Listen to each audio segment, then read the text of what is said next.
And I now invite Ms. Atishi Marlena, Councillor and Member of the Legislative Assembly, National Capital Territory of Delhi, India, ICLEI Vice President and Vice Chair of the United Nations Advisory Committee of Local Authorities on Environmental Action, to make a statement. Madam, you have the floor. Excellencies of the United Nations, ladies and gentlemen, I am here today as a representative of the Government of the National Capital Territory of Delhi, India, and as Vice President of ICLEI and Vice Chair of UNACLA. All of us present here come from different cities and countries, but face common challenges. How to provide our citizens high-quality public services while ensuring equity, ecological sustainability, and fiscal prudence. From the early 90s, there has been a growing belief that the provision of education, healthcare, water, electricity to all citizens is far too expensive, and that governments which provide these services to all citizens end up spending too much and going into debt. So governments, especially in the developing world, have started withdrawing from these services. Provision of water and electricity have been privatized. People face increasing tariffs. Education and healthcare have seen substantial reduction in government spending, causing the steady deterioration of government schools and healthcare facilities. While this may have improved fiscal management, it has led to increasing inequality.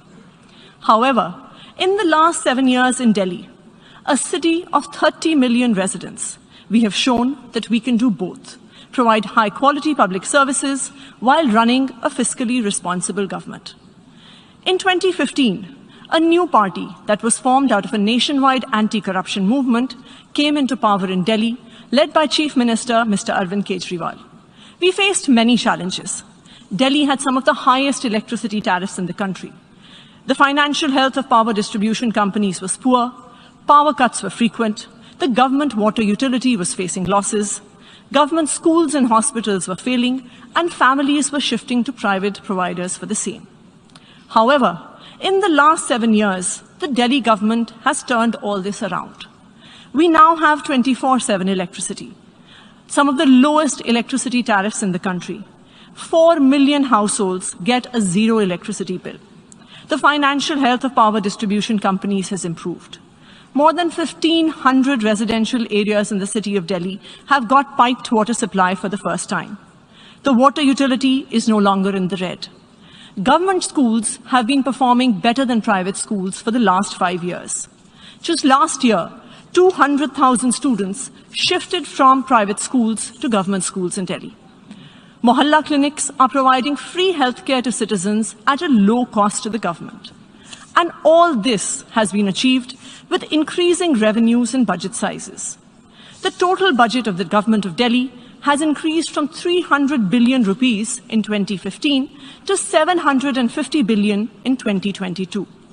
The per capita income of Delhi is 3 times higher now than the rest of the country, and the state GDP has increased 150% in the last decade.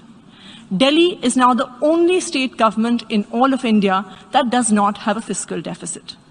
The Arvind Kejriwal government in Delhi has shown that a government can provide high-quality public services to all its citizens and yet be fiscally responsible.